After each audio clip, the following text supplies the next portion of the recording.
Hello students, my name is Deepak Pandey and इस video lecture में हम नेटवर्क एनालिसिस एंड सिंथेसिस के एक बहुत इंपॉर्टेंट टॉपिक सुपरपोजिशन थ्योरम के ऊपर डिस्कस करेंगे। So first thing is the definition या स्टेटमेंट। तो इसका एक स्टेटमेंट क्या बोलता है? According to superposition theorem in a linear network containing two or more sources, the response in any element is equal to the algebraic sum of the responses caused by the individual sources acting alone while the other sources are non-operative condition। ठीक है, तो इसको आप इस तरीके से समझेंगे कि किसी भी नेटवर्क में जो कि लीनियर और बायलैटरल है, ढेर सारे अगर सोर्सेज लगे हुए हैं, network containing several number of sources, किसी भी एक पर्टिकुलर एलिमेंट या ब्रांच में जो रिस्पॉन्स होगा वो हमारा ढेर सारे एलिमेंट्स के इंडिविजुअल रिस्पॉन्सेस के अलजेब्रिक समेशन के इक्वल होता है। ठीक, एप्लीकेशन क्या होते हैं? This theorem is applicable for circuit having time varying and time invariant element. दोनों तरह के एलिमेंट्स पे काम करेगा और सर्किट एनालिसिस के लिए ये बहुत इंपॉर्टेंट इक्वेशन मानी आती है, थ्योरम मानी आती है। ठीक, लिमिटेशन क्या होती है? This is not applicable to the network consisting non linear element. अगर हमारा नेटवर्क में नॉन लीनियर एलिमेंट लगे होंगे तो हम सुपरपोजिशन थ्योरम को अप्लाई नहीं कर सकते। दूसरी चीज़, नॉन लीनियर एलिमेंट का आप केस, ये जो पहला पॉइंट और सेकंड पॉइंट है, उसको इस तरीके से देखिएगा कि अगर एक एलिमेंट है जिसमें एक्साइटेशन और रिस्पॉन्स के बीच में जो हमारा रिलेशनशिप है वो लीनियर रिलेशनशिप है, तभी ये थ्योरम एप्लीकेबल होती है, अगर अदरवाइज़ ये थ्योरम एप्लीकेबल नहीं होती। यही रीज़न है कि हम इस थ्योरम से पावर का कैलकुलेशन नहीं कर सकते। फिर क्या है, हमारे पास में क्या दिया गया है? अगर एक से कम इंडिपेंडेंट सोर्सेज होंगे तब भी हम सुपरपोजिशन थ्योरम को अप्लाई नहीं कर सकते हैं। That means network should contains at least 2 number of independent source. Steps देखते हैं कि कौन कौन से स्टेप फॉलो होते हैं सुपरपोजिशन थ्योरम से किसी भी नेटवर्क को सॉल्व करने के। ठीक है, तो पहला हमारे पास में क्या है कि एक टाइम पे एक इंडिपेंडेंट सोर्स को आप एक्टिव रखेंगे और बाकी जितने भी सोर्सेज होंगे सारे के सारे सोर्सेज को डीएक्टिव रखना होता है। मतलब क्या हुआ कि take only one independent source and deactivate all the independent sources leaving their internal resistance. अगर उनका इंटरनल रेजिस्टेंस दिया है तो फॉर एग्जांपल एक कोई भी एलिमेंट हमने लिया, कोई भी सर्किट लिया जिसमें 4 नंबर ऑफ इंडिपेंडेंट सोर्सेज लगे हुए हैं, तो ये एक बार में एक सोर्स को हम सॉल्व करेंगे, बाकी 3 को डीएक्टिवेट कंडीशन पे रख के और हमें रिस्पॉन्स निकालना होता है सर्किट में। फिर दूसरा स्टेप क्या है? जितने भी सोर्स हैं उतने सोर्सेज के लिए हम स्टेप नंबर 1 को रिपीट करते हैं। तीसरे हमारे पास में कंडीशन क्या दी गई है कि सारे के सारे रिस्पॉन्सेज को हम निकालने के बाद पे उनका अलजेब्रिक समेशन करते हैं। Algebraic summation whenever we are talking about the DC sources या डीसी सर्किट की बात कर रहे हैं, और अगर ये एसी सर्किट हमें दिया गया है या एसी नेटवर्क दिया गया है तो उनका हमें क्या करना होता है? फेजर एडिशन करना होता है हर एक रिस्पॉन्स का।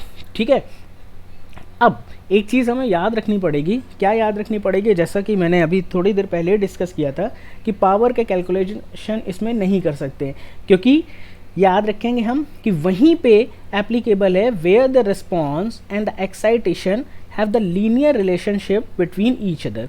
तो अगर हम V के लिए बात करें, किसी भी एक एलिमेंट में हम क्या कर रहे हैं? फ्लो ऑफ करंट की वजह से अगर हम वोल्टेज को डेवलप करता हुआ दिखा रहे हैं या कैलकुलेशन कर रहे हैं तो यहाँ V is directly proportional to I होगा। अदरवाइज उसका जस्ट रिवर्स एक्शन हम I is proportional to V के कंसेप्ट में भी ले सकते हैं। तो यहाँ वोल्टेज और करंट के बीच में लीनियर रिलेशनशिप है, that is why superposition theorem is applicable. लेकिन अगर आप पावर का कैलकुलेशन करोगे तो P is directly proportional to, in one case V² divided by R and P is directly proportional to I square multiplied by R. So in both the cases V और I हमारा excitation है respectively और power हमारे पास में इसके response है। तो देख रहे हो आप, रिस्पॉन्स और एक्साइटेशन के बीच में लीनियर रिलेशनशिप नहीं है, इसलिए यहाँ पे हम किसी भी तरीके से पावर का कैलकुलेशन नहीं कर सकते हैं। जो नेक्स्ट पॉइंट हमारे पास में दिया गया है, इस पॉइंट को हमें तब डिस्कस करना है जब हम ऐसे सोर्स या ऐसे नेटवर्क के लिए बात करेंगे जो इंडिपेंडेंट की जगह साथ साथ डिपेंडेंट सोर्सेज के लिए भी हमें सॉल्व करना होगा, ठीक है।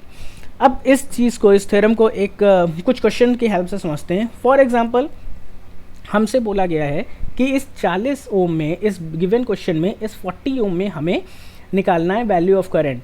फॉर एग्जांपल यहाँ करंट की कोई भी डायरेक्शन नहीं दी गई, हम कंसीडर करते हैं कि यहाँ की करंट की डायरेक्शन आई है। Is that okay? कि हमने ये कंसीडर कर लिया कि ये करंट की डायरेक्शन आई है। क्या स्टेप है? स्टेप हमारे पास में क्या बोलता है, we have to activate one source at a time and all the other sources must be deactivated. Deactivation का मतलब समझ लीजिए, अगर कोई भी वोल्टेज सोर्स है तो उसको डीएक्टिवेट करने का मीन क्या होता है, it should be replace by short circuit. और अगर कोई भी हमारे पास में करंट सोर्स है तो it should be replace by open circuit, ठीक है। ये डीएक्टिवेशन का मतलब होता है। डीएक्टिवेशन का मतलब फिर से समझ लीजिएगा कि deactivation means we have to nullify the effect. Voltage source का इफेक्ट होता है वोल्टेज प्रोड्यूस करना, और अगर उसके टर्मिनल्स को शॉर्ट कर दो तो वोल्टेज की वैल्यू ज़ीरो हो जाती। इसका मीन हुआ कि वोल्टेज सोर्स को शॉर्ट करने से उसके इफेक्ट को हमने ख़त्म कर दिया। करंट सोर्स का इफेक्ट होता है करंट को प्रोड्यूस करना, उसको ओपन कर दीजिए टर्मिनल्स को तो वैल्यू ऑफ करंट ज़ीरो हो जाती है। That means we have nullify its effect. That is the reason why voltage source is replaced by short circuit and current source it should be replaced by open circuit. Is that okay? So पहली चीज़ हमने क्या किया हुआ है, for example we have considered what, nothing। ये condition हमारे पास में क्या हमने ली है कि just a minute, हमने पहले बार में 150 वोल्ट को एक्टिव रखा हुआ है, या 150 वोल्ट को हमने क्या करके रखा हुआ है, इस जगह पे ऑपरेशन पे लेके रखा हुआ है, और 100 वोल्ट को हमने नलीफाई कर दिया हुआ है डीएक्टिवेट मोड पे। तो ये 100 वोल्ट को हमने डीएक्टिवेट इस तरीके से कर दिया है शॉर्ट सर्किट अप्लाई करके। नेक्स्ट, अब देखिए, now consider that the value of current here is I1। यहाँ वैल्यू ऑफ करंट क्या है, I1। इस I1 को कैलकुलेट करने के कई तरीके हैं। आप इसमें KVL भी अप्लाई कर सकते हो, आप इसमें KCL भी अप्लाई कर सकते हो, आप और भी मेथड से इसमें I1 की वैल्यू को डिटरमाइन कर सकते हो। लेकिन यहाँ पे जो हम मेथड यूज़ करने जा रहे हैं वो मेथड है करंट डिस्ट्रीब्यूशन का। But you have to be very careful about each and every method. कौन सा मेथड यूज़ करना है, it will be depend on you practice. जिसमें आपने प्रैक्टिस की हो, या जिसके लिए आप स्मूथ हो, जिसके लिए आप उसको सही तरीके से समझ पाते हो, आप उसी मेथड को क्या करेंगे, अप्लाई करेंगे। फॉर एग्जांपल यहाँ मैं इसको करंट डिवीज़न रूल से सॉल्व करने जा रहा हूँ, तो करंट डिवीज़न रूल भी हमारा एक बार क्लियर होने वाला है, ठीक। फॉर एग्जांपल यहाँ पे करंट की वैल्यू है IA, तो बट ऑब्वियस है कि IA करंट क्या होगा, IA करंट ओम्स लॉ से total voltage divided by equivalent resistance. So here it will be the total voltage as IA will be equals to what, 150 divided by R equivalent, and here it may be consider 1। अब देखो भाई, R equivalent का case देख लो, ये R equivalent यहाँ पे है क्या, इधर पे R equivalent अगर हम देखते हैं तो these two are connected in parallel। 10 ohm and 40 ohm किस में है, पैरेलल कॉम्बिनेशन पे है, और वो 10-40 का कॉम्बिनेशन 50 के साथ में क्या बना रहा है, सीरीज़ कॉम्बिनेशन बना रहा है। जब इसका पैरेलल कॉम्बिनेशन आपने जोड़ा 1040 डिवाइडेड बाय 10 + 40 + 50, तो ये कितना आएगा, it will be equals to 8। So R equivalent 1 will be comes out at 58 ohm. Okay, so IA will be equals to 150 divided by 58 amperes, ठीक है। IA की वैल्यू इतनी है। अब यहीं से हम अगर I1 की बात करें बाय करंट डिस्ट्रीब्यूशन रूल, ये याद रखिएगा, हम करंट डिस्ट्रीब्यूशन रूल लगा रहे हैं। तो करंट डिस्ट्रीब्यूशन रूल वर्ड में ऐसे याद रखिए कि करंट डिस्ट्रीब्यूशन रूल हमेशा दो पैरेलल रेजिस्टेंसेस या इम्पिडेंसेस के बीच में लगेगा। जिस इम्पिडेंस में वैल्यू आपको निकालनी है, पहले तो हमें कैसे लगाना पड़ेगा, the current which is going to be distribute, मतलब वो करंट जो इन पैरेलल ब्रांचेस में डिस्ट्रीब्यूट हो रही है। तो अगर हम 10 ओम और 40 ओम की बात करें तो कौन सी करंट डिस्ट्रीब्यूट होती दिख रही है, IA। तो the current which is going to be distribute multiplied by जिस ब्रांच में आपको करंट निकालनी है उसके पैरेलल रेजिस्टेंस, तो 40 ओम में निकालनी है तो 10 divided by summation of both the resistances. AC के केस में ये इम्पिडेंस की हम बात करने लगेंगे, plus 10, it will be equals to 150 divided by 58 multiplied by 10 divided by 50 and it will be comes out, जब इसको सॉल्व करने जा रहे हो आप, it will be comes out 5172 ampere. Is that okay? और जो डायरेक्शन है इसकी, direction as here it is P2Q, तो ये P2Q डायरेक्शन हो गई। ओके, नेक्स्ट थिंग, तो ये हमें I1 की वैल्यू मिल गई। ठीक है, नेक्स्ट अब हम क्या करने जा रहे हैं, नेक्स्ट कंडीशन की बात कर रहे हैं। तो नेक्स्ट कंडीशन फॉर एग्जांपल, अब यहाँ पे क्या किया हुआ है, in next case you have deactivated 150 volt और सिर्फ 100 वोल्ट इस पूरे सर्किट में काम कर रहा है। आपने 150 वोल्ट को डीएक्टिवेट कर दिया है और 100 वोल्ट काम कर रहा है। फिर हम अगर करंट का डायरेक्शन देखें तो फिर करंट का डायरेक्शन से पहले सेम हम अप्रोच ध्यान करते हैं, तो polarity to according to the polarity of 100 volt अब करंट फ्लो होनी चाहिए ऐसे। तो ये जब 1 IB करंट ऐसे फ्लो करेगी तो इसकी वजह से बट ऑब्वियस है कि करंट का डायरेक्शन क्या हो जाएगा, I डबल डैश, या फिर हमने I1 माना था तो इसको I2 कंसीडर करते हैं। सो it will be like this I2। Okay, अब ये डायरेक्शन ऐसा होगा। ठीक, I2 का भी कंसेप्ट वही है। अगेन इन दिस केस क्या होना चाहिए, IB हम निकालें, फिर करंट डिवीजन रूल लगा दें। IB equals to what, 100 divided by R equivalent 2। यही R इक्विवेलेंट 1 नहीं रखना है, यहाँ दूसरे तरीके से देखना पड़ेगा। So here the R equivalent 2 equals to what, अब देखिए 50 and 40 is now in parallel combination, then 10, so it will be equals to 50 parallel to 40 plus 10, it is equals to 50 into 40 divided by 50 plus 40 plus 10। ठीक है, जब इसको solve कर रहे हो आप, so it will be equals to what, 2000 divided by 90, 2000 divided by 90, 290 आपने solve किया जब, तो आया 290 डिवाइडेड बाय 9 ओम। Okay, so the value of IB equals to 100 divided by 290 divided by 9, it will gives the value as 900 divided by 290 ampere. Okay, 900 divided by 290 ampere. Next thing is again current division rule. I2 equals to the current which is going to be distributed, that is IB multiplied by, we are going to calculate the value of current in 40 ohm। तो 40 ohm के parallel कौन सा resistance है, 50 ohm का, तो 50 divided by summation of 50 plus 40, so it will be equals to 900 divided by 290 multiplied by 50 by 90, it will be 90।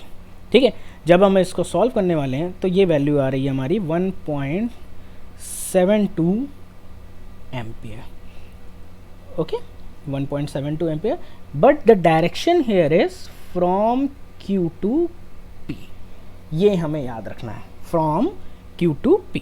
Okay, now the superposition theorem हम apply कर रहे हैं, तो फ्रॉम थ्योरम, और कौन सी थ्योरम आप पढ़ रहे हो, आप पढ़ रहे हो सुपरपोजिशन थ्योरम।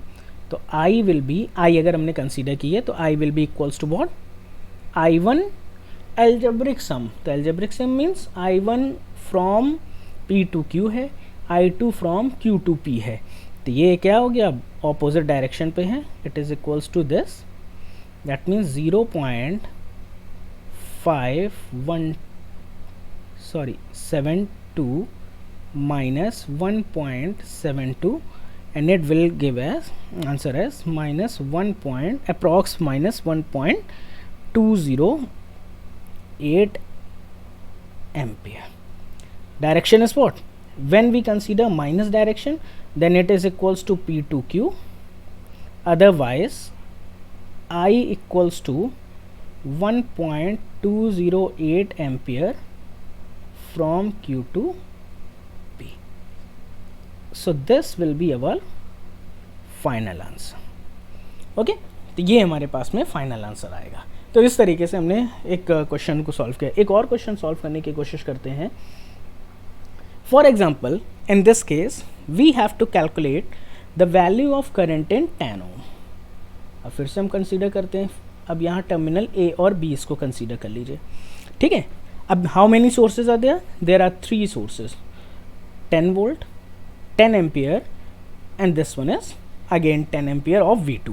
ओके, नेक्स्ट एक टाइम पे एक source, for example V1 is in active condition, या सिर्फ और सिर्फ V1 काम कर रहा है। तो V1 काम कर रहा है तो करंट सोर्स हमारा हो जाएगा ओपन, वोल्टेज सोर्स हो जाएगा शॉर्ट, ऐसा। तो देखिए, अगर करंट सोर्स ओपन हो गया, वोल्टेज सोर्स शॉर्ट हो गया, तो कंडीशन तो हमारी ऐसे ही बनी, बी टर्मिनल आ गया इधर और ये ए से इस तरीके से हो गया। अब इस कंडीशन पे अगर आपसे कोई करंट निकालने को बोलता है तो सिंपल आप I1 ऐसे कैलकुलेट कर सकते हो। Okay, so here the value of I1 will be equals to what? The value of I1 will be simply V1 divided by 10, that means 10 upon 10 equals to what? 1 ampere. Just a minute, it will be 1 ampere. Okay, so first value is I1 equals to this. In next condition what we have done, V2 सिर्फ काम करता हुआ दिखाया है। तो V2 अगर काम करता हुआ दिखाया है तो I1 जो है, I1 हो गया 0 क्योंकि हमने ओपन सर्किट कर दिया, और ये V1 हमारे पास में V1 भी 0 हो गया, मीन्स इसको शॉर्ट सर्किट कर दिया, ठीक है। फॉर एग्जाम्पल यहाँ पे करंट जो फ्लो कर रही है दैट करंट इज I2। तो बट ऑब्वियसली देखिए ध्यान से, जो भी करंट इससे फ्लो करेगी वो उसके लिए हमें एक शॉर्ट सर्किट मिल रहा है, ऐसा, क्योंकि करंट हमेशा मिनिमम रेजिस्टिव पाथ को फॉलो करती है। In that case there will be no current through 10 ohm resistor. तो इस कंडीशन पे I2 की वैल्यू कितनी होगी? 10 होगी। पूरी V2 से निकलने वाली करंट क्या चली जाएगी? A और B के बीच में ही फ्लो करेगी, वो किसी भी कंडीशन पे 10 ओम में फ्लो नहीं करेगी, ठीक है। नेक्स्ट अगर हम कंडीशन कंसीडर कर रहे हैं तो नेक्स्ट कंडीशन हमारे पास में क्या है? सिर्फ जब I1 काम कर रहा है। तो हमने जब I1 काम कर रहा है तो V1 की वैल्यू रख दी 0, V2 की भी वैल्यू हमारे पास में 0 रखी हुई है। तो उस कंडीशन पे हमें क्या मिल रहा है? हम करंट मान रहे हैं कि अब करंट I3 फ्लो कर रही है, ठीक। तो अगेन कंडीशन क्या है? यहाँ से भी आपको शॉर्ट सर्किट मिल रहा है और इधर से भी आपको क्या मिल रहा है? शॉर्ट सर्किट मिल रहा है। शॉर्ट सर्किट है, नोड लगे हुए हैं, लेकिन since there is short circuit so no current passes through I3 again. So इस कंडीशन पे हमारे पास में I3 की वैल्यू अभी भी कितनी होगी? 0 एम्पियर होगी। So as per the direction के केस की या सुपरपोजिशन थ्योरम की बात करें, as per the theorem I will be equals to what? I1 plus I2 plus I3। तो I1 क्या वैल्यू थी? 1 एम्पियर। I2 की वैल्यू कितनी आई थी? 0 एम्पियर। और I3 की वैल्यू भी 0 एम्पियर आई थी। तो जो I की वैल्यू आएगी वो हमारे पास में 1 एम्पियर निकल के आएगी। डायरेक्शन क्या होगी? डायरेक्शन जो हमने कंसीडर की थी, हमने डायरेक्शन कहाँ से कहाँ कंसीडर की थी? From A to B side. तो ये डायरेक्शन हमारे पास में निकल के आएगी, ठीक है। आगे आने वाले वीडियो लेक्चर्स में हम लोग AC सर्किट का एनालिसिस करेंगे और साथ ही साथ किस तरीके से सुपरपोजिशन थ्योरम हम डिपेंडेंट सोर्सेज में लगाते हैं उसके बारे में भी बात करेंगे, ठीक। तो इसमें और आगे पढ़ने के लिए बेटर यह रहेगा कि आप इस लेक्चर को प्लीज़ वीडियोस को लाइक करें और चैनल को सब्सक्राइब करें, शेयर करें अपने दोस्तों के साथ में, और हाँ, बेल आइकन को ज़रूर प्रेस करिए जिससे आगे वाले लेक्चर की जानकारी आपको टाइम टू टाइम मिलती रहे। All the best and keep studying. Thank you so much.